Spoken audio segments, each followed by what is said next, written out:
Our Hall of Fame honor team is the 1946 TU football squad. After the great success from 1941 to 45, there was a new head coach, J.O. Buddy Brothers, but the success continued. The 1946 team sometimes gets overlooked because it followed TU teams that went to New Year's Day bowls for 5 consecutive years, and the 46 team didn't go to a bowl, but it was definitely bowl caliber. It was just hard to get to bowl games, to get invited to bowl games, because there weren't that many in those days.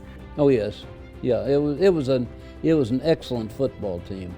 One of the best I think TU ever had. TU won their first 4 games, beating Wichita State 33-13, New Mexico State 52-0, Drake 48-13, and Texas Tech 21-6, winning by an average of 30 points per game. You look at their 10-game schedule, they dominated in 7 of those games, played a really good schedule. But then came a game at Detroit, a program that was very good in the 40s and 50s, and the Hurricane came up just short.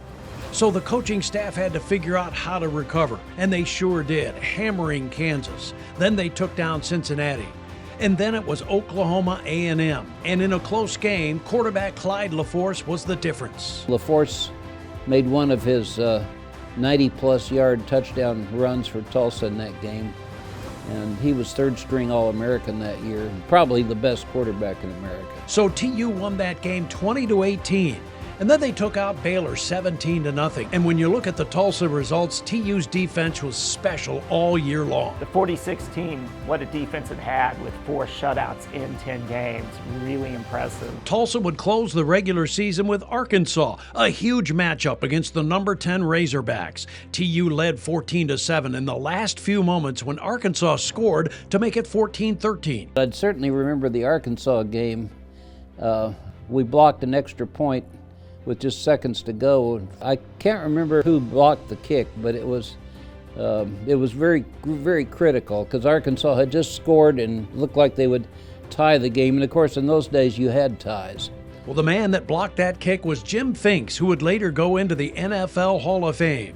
So TU finished the season with a 9-1 record and ranked 17th in the nation. What was fascinating about this team was the number of World War II veterans on the squad, taking advantage of the GI Bill. Coming out of World War II, the TU team in 1946 was bolstered by players who had been at TU previously, then went away to serve in World War II, and then came back and were better than ever, more experienced than ever. This 1946 team not only had a huge number of veterans, but had a large number that ended up playing pro ball in the NFL, All-American Conference, and the Canadian Football League. It is very deserving to be recognized among the great TU teams. They had some legendary players on that team. Not only the aforementioned Jim Finks, but players like Clyde LaForce, Hardy Brown, J.R. Boone, and several others were outstanding for TU. And although they didn't get that bowl bid, the 1946 team now joins 12 other TU football teams into the Tulsa Hall of Fame.